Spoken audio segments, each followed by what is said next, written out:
Olá, amigos, boa noite. Mais uma vez, estamos aqui começando a nossa quarta-feira, nossa noite dedicada aos estudos do Evangelho, das citações de Jesus, enfim, daquilo que possa nos fazer entender melhor a vida e viver de uma forma mais leve, mais tranquila. Então, agradecemos muito os companheiros que já estão aqui conosco, Tânia enchendo de coraçõezinhos, Ana Clara, nós vemos a nossa companheira Rosana, Ivete, Isabel. Que bom que nós podemos participar juntos, Terezinha. Estamos todos aí na caminhada da vida, nos amparando uns aos outros e uns nos outros, para que de alguma forma nós estejamos melhores. E assim, agradecemos muito a companhia, Rosângela, Jane, que estão conosco nesse momento, Célia, Girce, todos os amigos que partilham conosco incansavelmente, porque afinal estamos já com mais de 130 vídeos que são os nossos encontros e eles estão progredindo, graças a Deus. Então vamos à nossa prece para podermos aproveitar ao máximo esses minutos que reservamos para os nossos estudos, nossas reflexões. Pai de bondade, que a sua luz e a sua paz nos envolva, que as suas bênçãos descendo sobre nós fortaleça as nossas boas intenções, as nossas melhores vibrações, a luz se faça em nossas consciências para que tenhamos condição de fazer escolhas mais felizes para o nosso caminhar. Abençoa, Pai, os corações sofridos, abençoa aqueles entristecidos, aqueles que se sentem doloridos nesse instante, que eles possam encontrar o conforto, a paz e a luz. E a todos aqueles, Pai, que se vinculam a este momento que estamos aqui vivendo, possam receber as mesmas bênçãos que nós. Que Jesus, o Mestre amado, esteja conosco, agora e sempre. Que assim seja. Então, boa noite, meus amigos, Lourdes, Eliane, Márcia, Dilza, vamos ver que para quem eu não disse boa noite, Ivone, Terezinha, Raquel, Sandra, muito boa noite. E vamos às nossas reflexões de hoje. Interessante, nossas reflexões de hoje e a lição 69 da obra Pão Nosso, de Emmanuel, através da psicografia de Chico Xavier, é exatamente o título da lição 69, hoje. Uma única palavra. Um título de uma reflexão que é uma única palavra. Então, nós temos esta página de Emmanuel, essas reflexões, em cima do versículo 13, do capítulo 3º, da carta aos Hebreus de Paulo. Então, primeiro, como gostamos de fazer, é nos situarmos com o momento e a razão desta carta e do registro disso que chega até nós, para vermos então qual é o proveito que podemos tirar de uma carta de 2000 anos, de um ensino de 2000 anos para a nossa vida atual, este momento que estamos vivendo. Esta carta aos Hebreus, alguns estudiosos dizem que não é uma carta, que é todo um sermão feito, que Paulo registrou ali e que não foi Paulo, mas um dos seus discípulos, dos seus companheiros de jornada, teria registrado isso para mandar aos Hebreus. Não sabemos bem, são opiniões, são estudiosos, mas de qualquer forma ela entra compondo também os livros do Novo Testamento como carta aos Hebreus. Então, quem eram os hebreus? Para sabermos a quem essa carta se dirige ou a quem esse sermão se dirige. Ela deve ter sido escrita, não há uma precisão, mas mais ou menos próximo do ano de 65 depois de Cristo.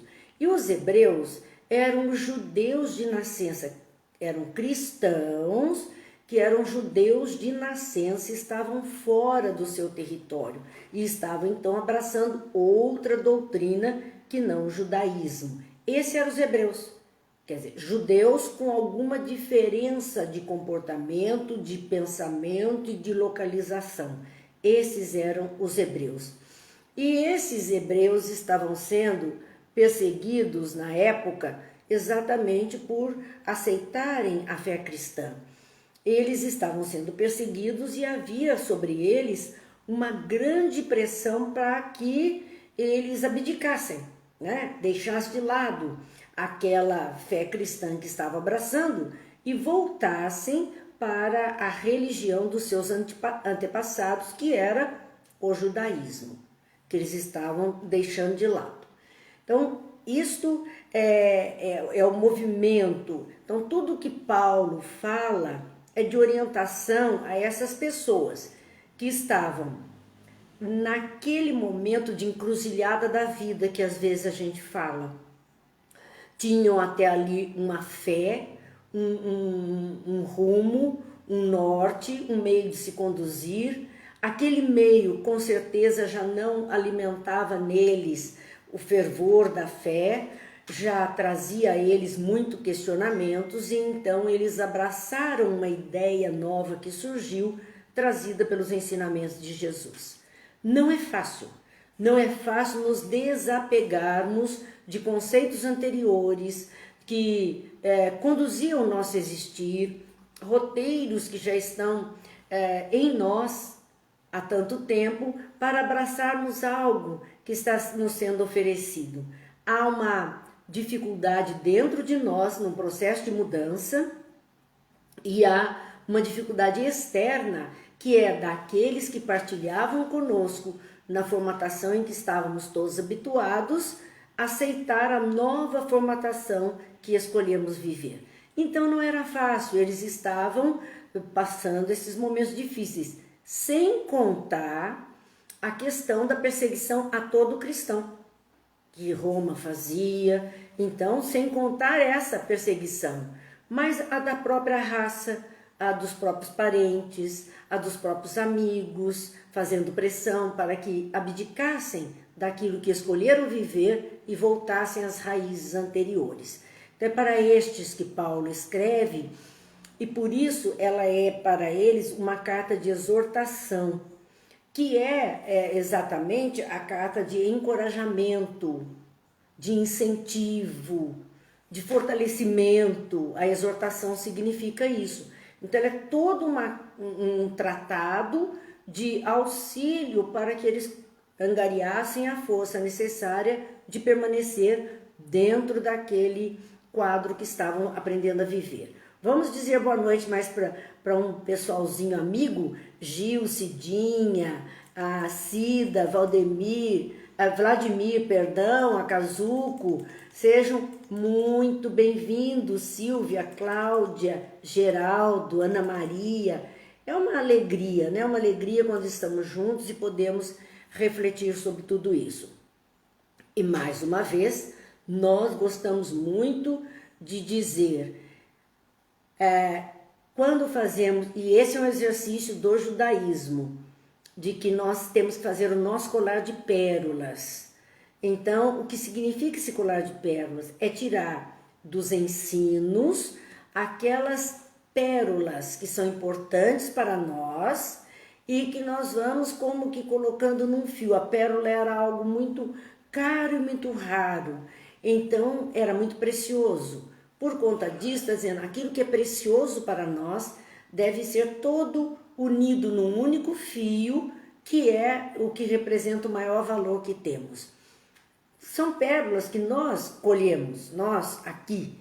Os amigos aí também hão de tirar as suas pérolas desses textos e fazer o seu colar de pérolas, aquilo que vai dar o brilho ao seu existir. Esta carta de Paulo, ela tem 13 capítulos, então direcionados aos que seguiam a Cristo. Então, em primeiro plano, o foco desses 13 capítulos era orientar os que seguiam os ensinos de Jesus. O Silvio dizendo, hoje consegui chegar na hora.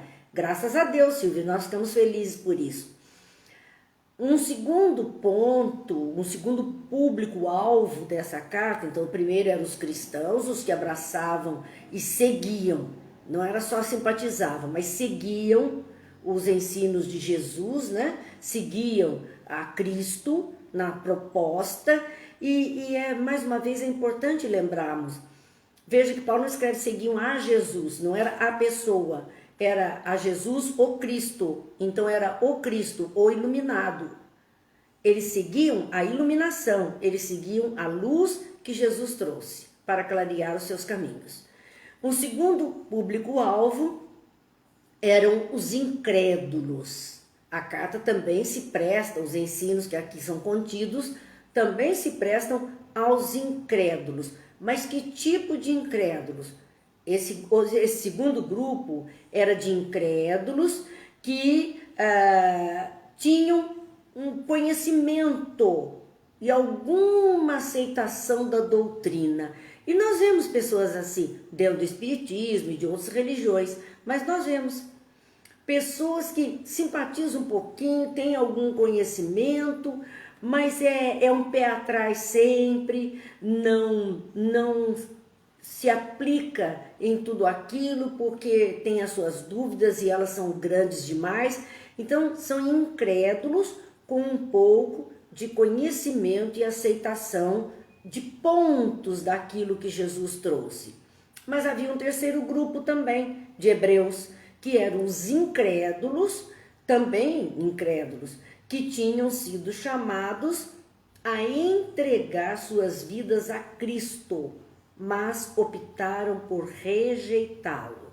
Então, aqueles incrédulos que, convidados ao conhecimento, entregar sua vida a Cristo não é o Cristo pessoa e nem deixarmos de viver, mas esse vida como vivência, atividade diária com base na luz que Jesus trouxe dos seus ensinos. Entregar a vida a Cristo é procurar essa retidão, seguir os mandamentos que Jesus colocou, como ele disse, ama a Deus sobre todas as coisas, ama ao próximo como a si mesmo. Isso é entregar a vida a Cristo. Então, longe daquilo que muitas vezes pensamos, nos vinculando a rituais religiosos dessa ou daquela tradição. Não, é atitude no bem, atitude de conformidade com aquilo que Jesus ensinou. Então eles foram convidados a isso, mas rejeitaram, não quiseram. Eu já falei para vocês de uma pessoa que uma vez chegou numa noite de estudos na casa espírita. É a primeira vez, tá, que bom, então fique à vontade, sempre o nosso 2 minutos de conversa ali. E ela permaneceu no estudo e no final eu perguntei, e aí, como é que você viu tudo isso? Gostou? Ela disse, gostei demais, mas não vou voltar. Eu olhei e disse assim, meu Deus, gostou e não vai voltar? Não, porque por tudo que eu ouvi aqui, se eu começar a aprender tudo isso, eu vou ter que mudar muita coisa na minha vida que eu não quero mudar. A responsabilidade é grande. Então, muitos se colocam como incrédulos porque não são convidados e optaram por rejeitar o convite. Lá, quando nós vemos Jesus narrando a parábola do festim de bodas, e é isso mesmo que ele fala, que o Senhor manda convite aos amigos, muitos rejeitaram, alguns até espancaram, aprisionaram os escravos que foram levar o convite, e por último, ele manda aquele convite, então convide todo mundo que estiver na rua, porque as bodas estão preparadas, aquele jantar estava preparado, e aí eles convidam todo mundo e as pessoas comparecem. Não era o primeiro público-alvo, nem o segundo, foi a terceira opção, e comparecem. Mas dentre esses que comparecem, ainda aquele senhor percebe um que não se preparou para aquela condição. E ele diz da túnica, ele não vestiu a túnica nupcial, então que ele seria retirado dali para um lugar de dor, de trevas e ranger de dentes. O que à primeira vista nos parece um castigo muito grande por uma simples vestimenta. Mas não era disso que Jesus falava. É do preparo em abraçar. Então, o cristão, aquele que se diz incrédulo, mas que tem alguma aceitação, então está preparando-se para este banquete espiritual, e aquele que muitas vezes foi chamado e não se comporta devidamente e vai ser excluído do grupo. Então, Paulo escreve para esses 3 tipos de hebreus que estavam ali na região que ele está mandando esta carta. Ele fala nesta carta da vinda do Messias, dizendo Cristo, explicando aquelas pessoas, porque a tradição judaica já dizia da vinda do Messias, do Cristo, daquele que seria o Rei dos Reis. Enfim, havia toda essa colocação nas tradições antigas.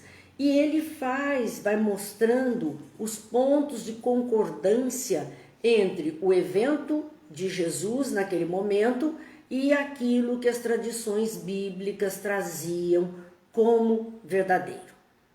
Ele vai mostrando para as pessoas esta condição. Jesus Cristo é muito mais, no dizer de Paulo nesta carta, que as formalidades de uma religião e o que ela tem a oferecer. Porque o judaísmo em si trazia uma série de preceitos a serem cumpridos. A maioria das religiões traz os seus sacramentos, traz a sua vivência do sagrado com alguns rituais, com alguma tradição, algumas formalidades até de tratamento. Então isto, Paulo está dizendo, olha, Jesus Cristo é muito mais do que tudo isso, do que isso que nós aplicamos às religiões e ao que cada uma pode oferecer, porque ele oferecia muito mais. Ele oferecia a luz, ele oferecia a retidão, ele oferecia a segurança, ele oferecia o reino dos céus dentro de nós por processos de mudança interior. A Mara fala em reforma íntima.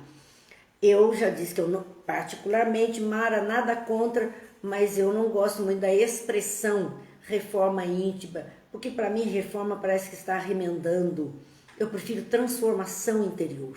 Eu acho que o Cristo transforma, trans é ir além daquela forma convencional. E quando eu só reformo, eu ainda mantenho algumas formatações. O Cristo pede transformação interior. Mas é isso mesmo, e nem todo mundo aguenta, e nem todo mundo concorda. Por isso ela diz, o Zé Raul Teixeira diz, né? Espiritismo é para quem aguenta. Aguenta nesse sentido de trabalhar consigo mesmo. Às vezes, nós temos dificuldade de estar conosco mesmo. É mais fácil estar com o de fora do que estar com o que está aqui dentro. Por conta disso, fica mais difícil mesmo. E o convite do Espiritismo é esse olhar para dentro de si, fazendo as suas avaliações. Então, Paulo já falava disso àquelas pessoas. E dizia nessa carta que a essência da vida cristã está muito além das simbologias. E Jesus também já disse, não é por vestir a libré do Senhor e nem dizer Senhor, Senhor que entrará no reino dos céus. Dizendo que a roupa, a libré era a roupa que identificava a que casa aquele escravo pertencia. Aquela pessoa, de que tradição era aquela pessoa. Esse não é por isso. Não é por ser desta origem ou desta origem, desta religião ou daquela religião, vestindo-se conforme a religião preceitua, cumprindo as simbologias que ela traz, não é isto que vai nos fazer melhores. Pode nos conter muitas vezes, mas às vezes não penetra nosso ser e não promove essas transformações que nós precisamos promover em nós mesmos. Então, a essência da vida cristã está muito além das simbologias. E o que realmente importa é a vida do cristão. O trabalho, o respeito ao ministério de Jesus Cristo. Então, é o trabalho, o respeito a tudo que Jesus deixou como proposta de vida para nós que nos dizemos cristãos.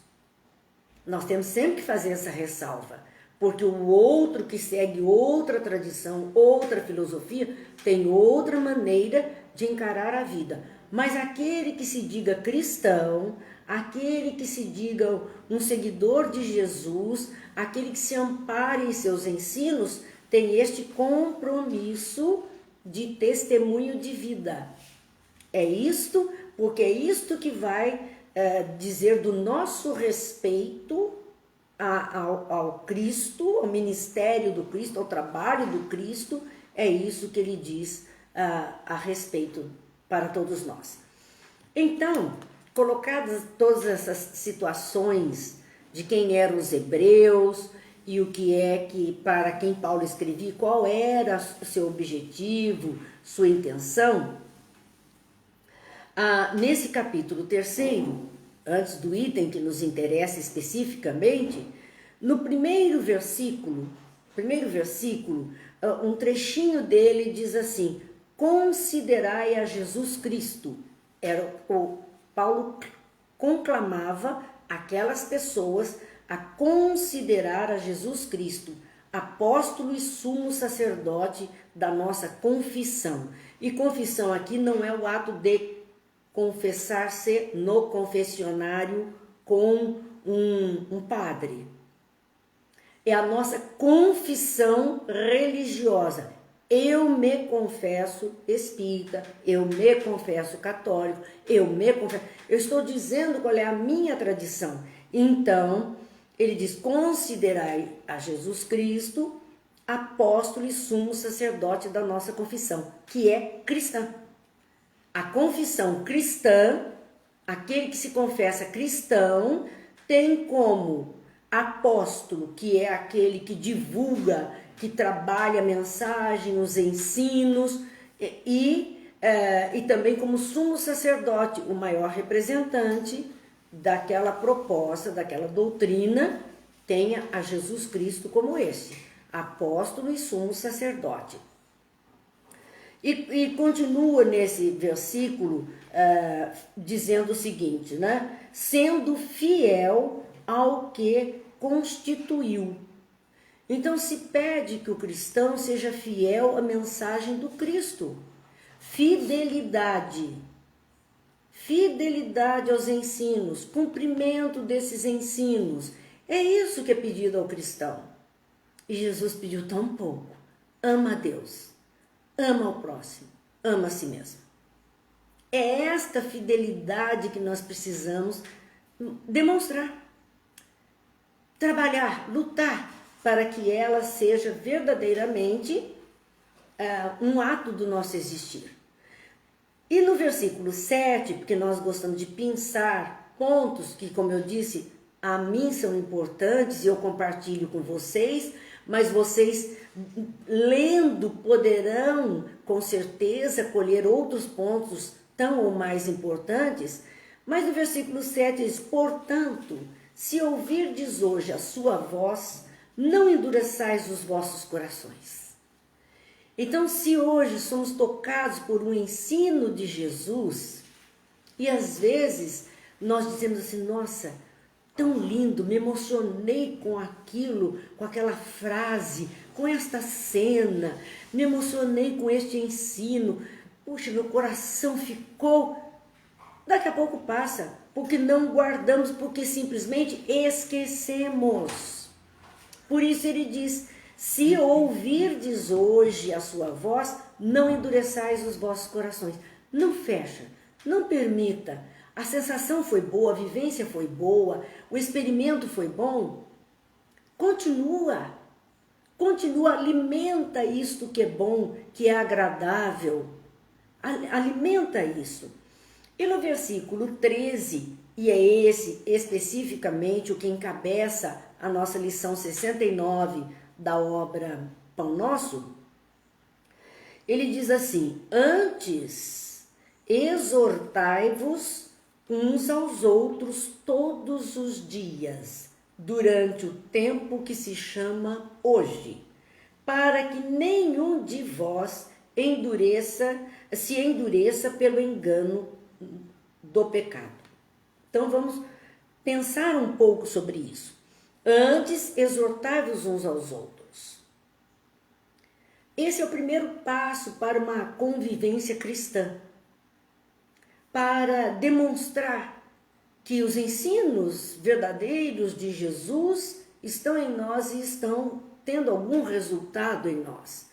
Exortai-vos uns aos outros. E exortai é exatamente aquilo que falamos.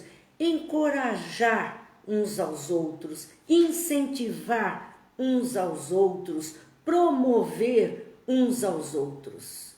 No entanto, às vezes, nós vemos a depreciação, o negativismo, somos os arautos, em vez de sermos os arautos do bem, da mensagem de paz e luz, arautos, aquele que vai à frente trombeteando, já não podemos ser apóstolos, sejamos os arautos, aqueles que falam, aqueles que divulgam. Se não podemos ser arautos do bem, por que é que nos colocamos como arautos da negatividade, da depreciação, do diminuir o outro, da má palavra? Somos aptos em divulgar notícias ruins, levando todo mundo a uma sensação de medo, de angústia, de aflição. Quer dizer, estamos prejudicando a vitalidade do ser humano com esse comportamento. Isso não é um comportamento cristão. Se não, minha mãe dizia, se não puder falar o que é bom, fecha a boca. Fecha a boca, é melhor. Se não puder levar ao outro alguma coisa boa, cale-se, é melhor. Pelo menos não prejudica mais o outro, não influencia de forma negativa o outro. E Paulo diz isso aos cristãos. E olha, não pedia com todo mundo, pedia que entre eles, cristãos, irmãos, e nós, como irmãos de fé ou irmãos biológicos, fazemos um punhado de coisa errada. Nos dizendo cristãos. Então ele diz, antes, exortai-vos uns aos outros. Ah, mas só de vez em quando? Não, todos os dias. Todos os dias. Diga alguma coisa boa. Fale alguma coisa que incentive, que leve para frente. Vibre alguma coisa boa. Todos os dias. Durante o tempo que se chama hoje. Por que durante o tempo que se chama hoje? Porque é o tempo que nós temos, é o agora. Dentro desse hoje só temos o agora. Amanhã não sabemos se estaremos juntos. E o ontem já passou e perdemos a chance. Então dizer das coisas boas é para agora. É a nossa atitude agora. É a atitude que o cristão está sendo convidado a fazer agora. A Cláudia está colocando aqui, é nas redes sociais que podemos conhecer realmente as pessoas. É verdade, Cláudia, porque eu não sei se as pessoas pensam que porque elas estão só digitando, ninguém está vendo a carinha, ela vai passar e ninguém vai perceber. E a gente vê comportamentos de pessoas que se dizem cristãs, estarrecedores. Uma guerra de palavras, uma guerra de vibrações, desejos maldosos, de realizações maldosas para aquele que ela não considera do seu núcleo, do seu gostar, do seu querer. A gente vê isto. Por isso é que se conhece realmente as pessoas, porque eu acho que elas pensam que ninguém percebe, que ninguém detecta. Ela esqueceu que tem ali o nome dela aparecendo. E que por ali nós vamos ver a história por onde vai. Então, minha gente, O pedido é esse: exortai-vos uns aos outros todos os dias. Nós deveríamos mesmo fazer essa campanha, todo dia colocar uma palavra boa nessa rede social. Alguma frase boa, escolhe lá, né? Escolhe lá no evangelho, escolhe lá num poema bonito, escolhe alguma coisa que edifique. Seja o tijolinho, não é uma construção? A vida não está em construção? Será que nós não podemos todo dia colocar um tijolinho sólido, bonito e bem feito, para ajudar essa construção do bem na face da terra? Então olhemos isto, que é o que é pedido, durante todo o tempo que se chama hoje, porque é aquilo mesmo, o ontem já foi e o amanhã a gente não sabe como será. Temos o agora, só temos o agora. A vida surpreende. E num átimo saímos de cena. E muitas vezes não fizemos ou não dissemos o que precisaríamos fazer ou dizer.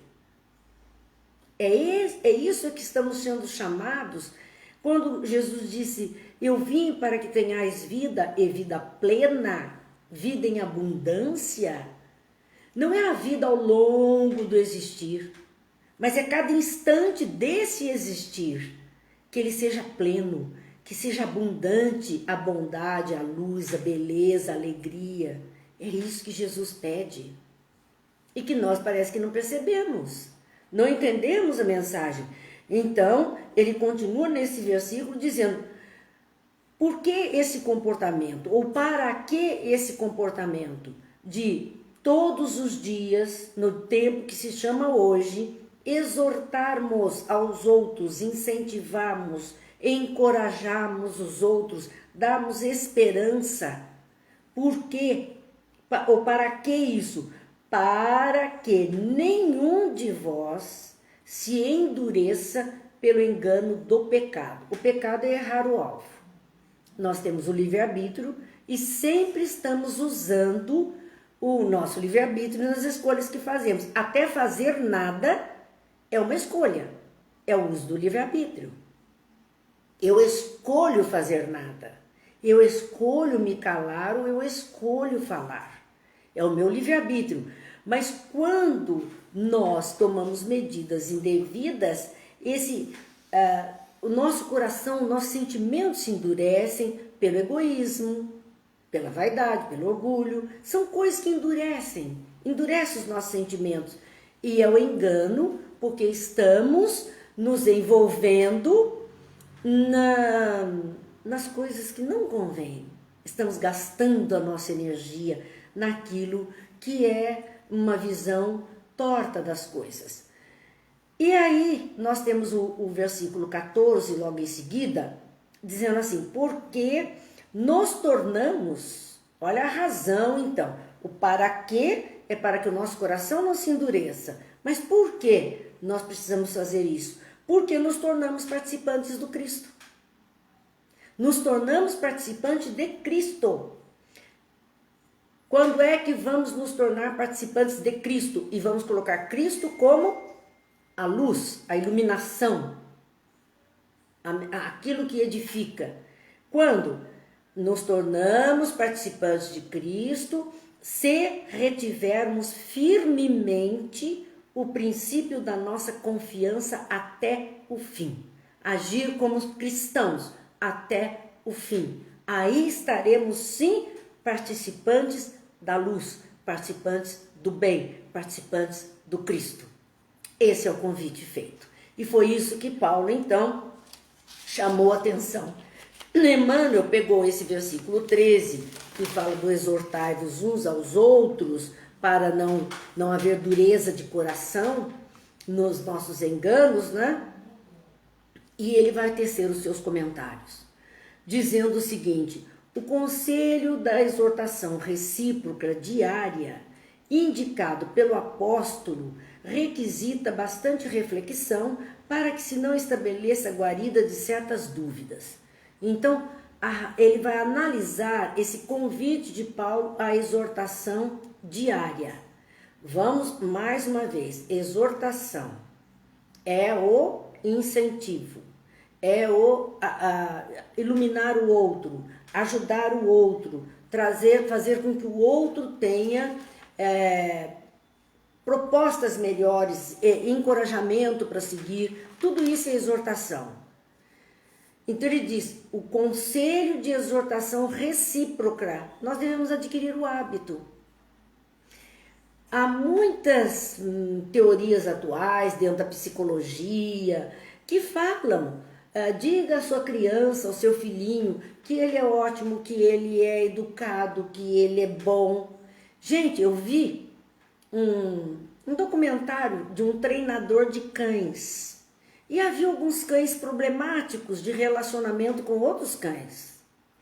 E ele então ensinava os donos daqueles cães, os tutores daqueles cães, a educar para que ele pudesse aprender a conviver.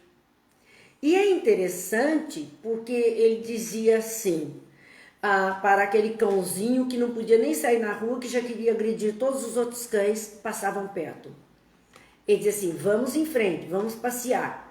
E seguia firme, segurando a guia daquele cãozinho. E o cãozinho, quando passava sem querer agredir o outro, ele dizia, bom menino, você é bom menino. Elogiando o cão.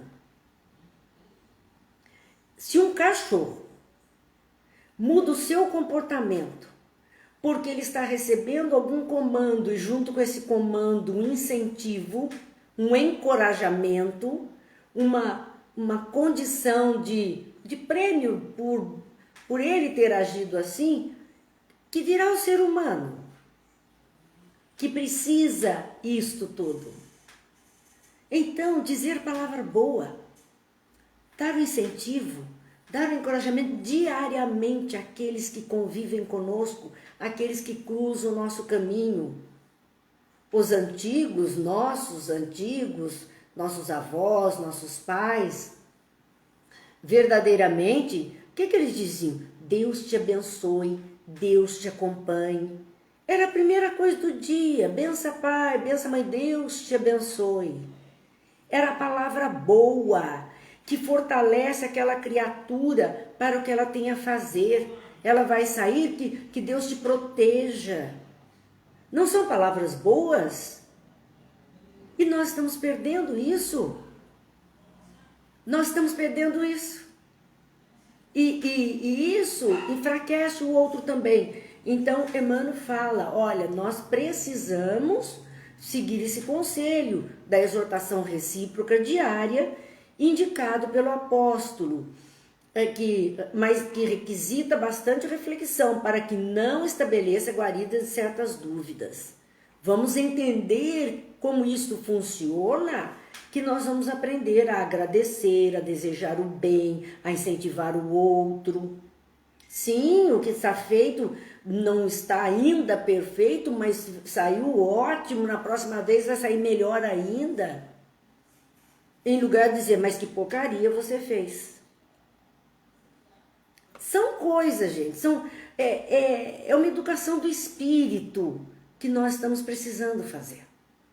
Educação do espírito, nosso comportamento. E isso com relação a nós mesmos. Sim, eu percebi que eu fiz e não ficou muito legal, mas a mim mesma eu posso dizer, não, próxima vez eu melhoro. Se Deus quiser, tenho certeza, com mais exercício eu vou fazer perfeito. Nós precisamos disso para ter força de continuar fazendo o melhor possível. Vamos lá, a Dolores lá de São Luís nos dizendo que a net dela está horrível hoje, que ela está tentando ali com muita dificuldade acompanhar. Nós queremos lembrar os companheiros que todos esses nossos estudos ficam lá no YouTube, no canal Marina Ferri, em disponibilidade. E também a Cíntia toma conta de uma página aqui no Face, que é o Grupo de Apoios aos Estudos Espíritas Taubaté. E ela abre a sala e as pessoas têm entrado por lá também para assistir. É só ir lá no Face, Grupo de Estudos Espíritas, de Apoio aos Estudos Espíritas, GAE Taubaté, e quem sabe por lá consegue também ver melhor. A gente espera isso.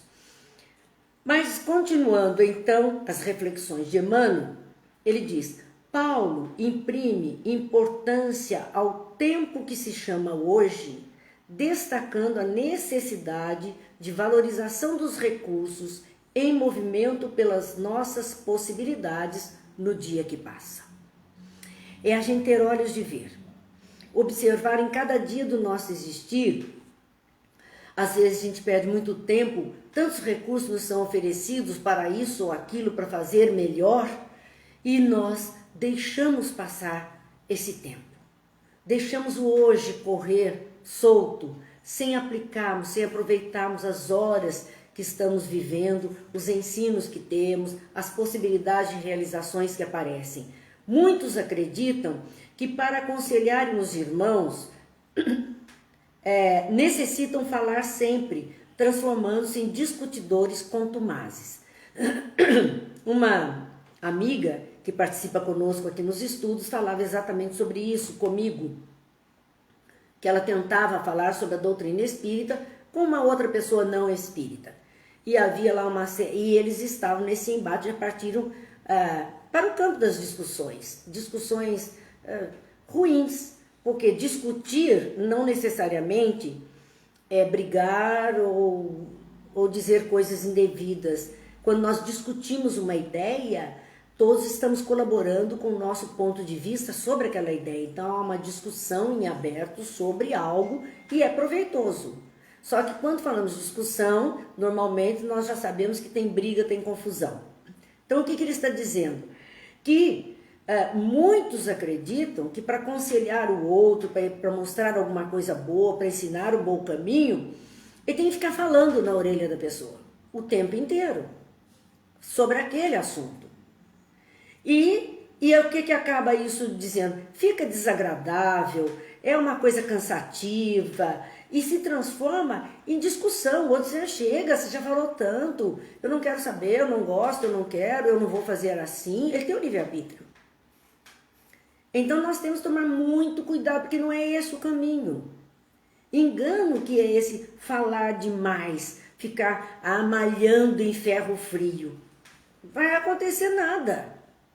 Vai só ser um momento de desagrado, de vibrações de desarmonia, desencontros. E aqui ele continua refletindo, ele diz: importa, quer dizer, não é importante ficar na orelha do outro o tempo inteiro. Isso não é importante, isso vai se transformar em algo irritante e algo que vai levar a discussões contumazes. A discussão começa por pontos de vista, aí o povo abre o baú e começa a tirar tudo que era ruim lá de dentro, tudo que ficou pendente, e de repente pode ir até para atos violentos numa discussão. Desnecessário. Totalmente desnecessário. Importa reconhecer que uma advertência, quando se constitua somente de palavras, deixa invariavelmente vazio após sua passagem. Deixa invariável vazio após sua passagem. Uma advertência, uma fala, o conselho que fosse, a orientação que fosse, isso quando constituída somente de palavras, que parece sermão, né? Na verdade se torna aquele sermão na cabeça do outro, isso deixa um vazio após a sua passagem. Não encontra eco, é cansativo. Como nas organizações físicas, edificação espiritual alguma se levantará sem bases. O que Emmanuel está comparando? Numa organização física, nós falamos do tijolinho. Eu quero construir uma casa. Começo pelos alicerces, eu não posso começar pelo telhado. Começo pelos alicerces e cada dia vamos colocando os tijolinhos e vamos edificando a casa e por último vai o telhado. Assim disse assim, o exemplo diz mais que 1000 palavras, e é verdade. É verdade, porque é o que nós registramos. Então, as organizações físicas, elas precisam de bases para se levantarem. Até num quesito assim, doutrina uma doutrina qualquer, filosófica, religiosa, ela tem o quê? Ela tem os dogmas, que são os pilares, a base sobre os quais ela se edifica, ela se levanta, calcada naqueles pilares. Então é preciso isso. E ele diz, e para a construção espiritual, a edificação espiritual, também precisamos de bases. Ninguém vai mudar da noite para o dia, ninguém vai mudar o outro num passo de mágica ou com um simples falar. Porque as bases precisam ser trabalhadas. Daí a gente fala da importância dessa orientação na infância. Essa orientação moral, essa orientação de educação, né, do lar, da educação da família, do envolvimento, para que essa criança comece a ter bases sólidas e depois ela possa continuar a construção. É como se pais fizessem alicerces para que depois os próprios filhos levantassem as paredes e um dia colocassem os telhados.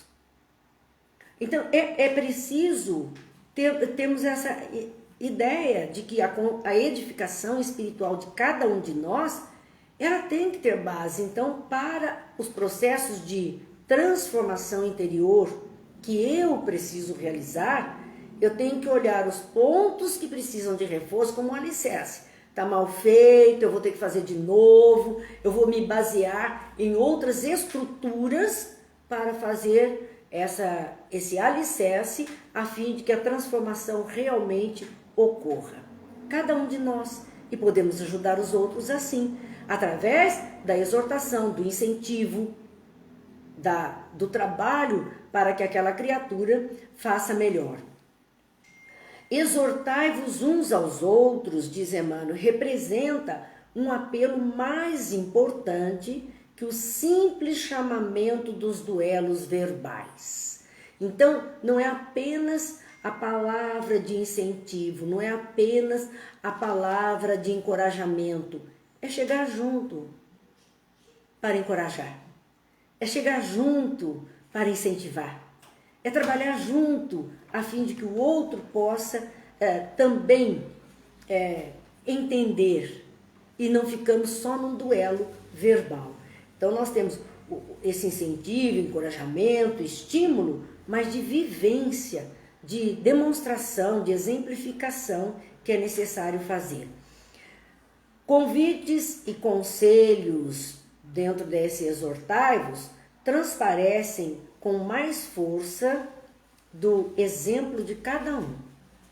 Qualquer coisa nesse sentido de convite e conselho, ele ganha mais importância, mais força, mais volume quando exemplificado por aquele que está oferecendo. Aí sim, aí como nós temos... Olha, isso aqui, a gente observa algo assim. Um buffet, vai fazer um jantar de festa de alguém, e o que ela faz antes? Ela vai e chama aquelas pessoas para a degustação. Ali aquele buffet produz o elemento que ela vai oferecer para o outro e oferece uma prova daquilo para ver se ele se agrada, se ele concorda e se ele abraça aquela ideia. É como Jesus oferecendo essa degustação para nós, e é isso que nós temos que oferecer ao outro. Uma degustação para ele ter vontade de querer, que os Espíritos falam. Não basta ter vontade, há que ter vontade de querer, mas ele precisa sentir o gostinho para ter vontade de querer. E então, continua Emmanuel, a respeito deste comportamento, exortai-vos. Todo aquele, primeiro, que vive na prática real dos princípios nobres a que se devotou no mundo, é o que é possível de fazer convites e dar conselhos. É todo aquele que vive na prática real dos princípios nobres a que se devotou no mundo. É o testemunho. Todo aquele que cumpre zelosamente os deveres contraídos. Olha os exemplos que nós temos que dar. Primeiro, a vivência dos princípios nobres a que estamos nos devotando. Segundo, cumprir zelosamente os deveres contraídos. Nós temos direitos e o povo, para reclamar dos direitos, tem até balcão para reclamação disso, dos direitos. E os deveres? Onde é que eles ficaram? Porque nós temos direitos e deveres. Então, aquele sim que cumpre zelosamente os seus deveres, ele está dando exemplo, ele está dando um testemunho. Aquele que demonstre o bem sinceramente. Ele está agindo no bem, ele está fazendo o bem, e é sincero nele, é natural, não é algo que foi ali determinado, marcado para aquele dia, aquela hora. Torna-se um roteiro de vida, um modo de existir. Esse está exortando os irmãos em humanidade ao caminho da elevação. Então fica para o cristão, se ficar para nós hoje esses 3 pontos de comportamento, para saber que estes nossos 3 pontos de comportamento podem influenciar outras criaturas, porque são exemplos mostrando o caminho da elevação a eles, são exemplos chamando para esse caminho da melhoria, está exortando, está incentivando os irmãos a viver na prática real dos princípios nobres que estamos abraçando, cumprir zelosamente os nossos deveres e demonstrar o bem sinceramente. Isso para nós é o ápice para podermos, de alguma forma, oferecer como medida de encorajamento aos outros que seguem conosco. E aí nós podemos lembrar, sim, aquela frase que diz: palavras convencem, mas exemplos arrastam. E vamos nos lembrar ainda da frase de Francisco de Assis, quando ele diz: pregue o evangelho, se necessário, use palavras. Então, como era para pregar? Com atos. Se necessário, use palavras. O que menos estamos precisando é do sermão da montanha na orelha de cada um. Não há necessidade disso. Nós podemos deixar por menos, nós não estamos dizendo, olha, não estude isso, não leia isso, não conheça. Sim, conheça, é tudo ótimo. Mas isso se torna irritante quando nós fazemos esse refrão na cabeça de todo mundo que está em redor de nós, sem respeito pela maneira do outro ser. Por isso precisamos ter cuidado. Cuidemos da nossa vida, desta forma que está ali, vivendo, praticando os valores que estamos abraçando como princípios. E é que alguém entrou aqui tentando falar comigo e eu não posso atender telefone essa hora. Então, corta a nossa live. Mas não tem importância, já resolvemos aqui, rejeitamos a ligação, estamos obrigados a isso para poder cumprir essa tarefa que estamos realizando. Eu peço até aos companheiros que possa concluir as nossas tarefas da noite. Mas está aí. Então, palavras convencem, mas exemplos arrastam. E para esse gente testemunho diário que Paulo nos convida, nos chama, né? É nesse momento que ele nos chama a então participarmos com este comportamento diferenciado. Cidinha, foi um minutinho que caiu aqui porque uma pessoa estava tentando falar comigo pelo telefone e cortou a ligação quando eu faço pelo celular. Então eu sinto muito, mas não pude atender. Vamos lá. Só por meio desse constante exercício de melhoria, diz Emmanuel, dessa melhoria particular, dessa melhoria própria, que é possível libertar-se o homem de enganos fatais. Temos sim muita atitude enganada pelos valores que estamos trazendo, muita atitude enganada. Mas com o exercício constante, o esforço desta prática melhor, dessa prática do bem, é que nós vamos então conseguir nos salvarmos, nos colocarmos a salvo de enganos fatais que complicariam a nossa própria vida. Não te endureças na estrada que o Senhor te levou a trilhar. Olha como é que Emmanuel vai encerrando o seu comentário.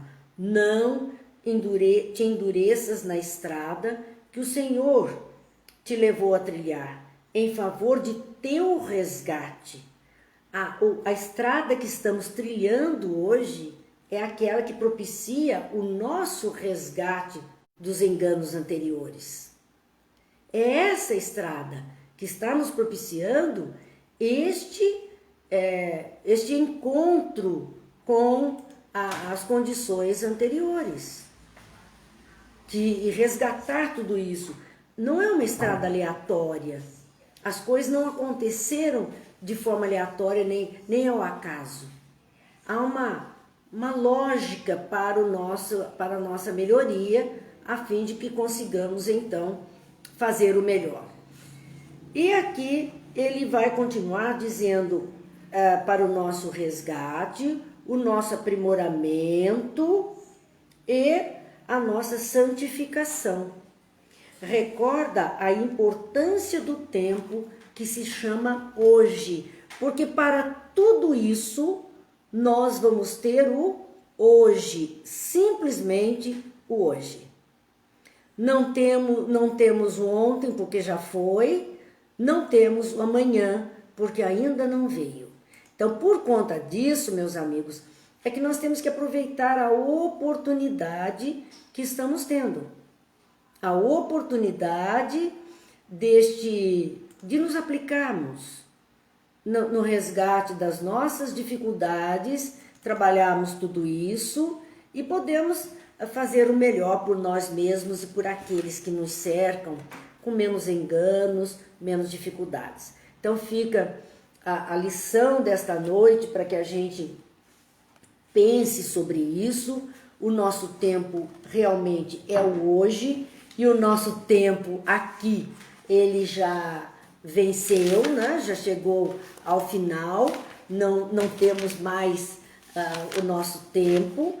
Nós queremos apenas, lembrando que hoje é quarta-feira, temos a nossa água, sim, a nossa água magnetizar. Então, nesse instante, vamos pedindo que Jesus, o Mestre amado, o médico dos médicos, o doador da vida a todos nós, da vida como intensidade do viver, a nós, filhos de Deus, pedimos os bons fluidos, para que estas águas, por nós trazidas, possam ser magnetizadas de tal forma que sirvam como medicação, como fortalecimento, como apacentamento das nossas aflições, das nossas angústias, que sejam colocados pela espiritualidade amiga todas as bênçãos que necessitamos.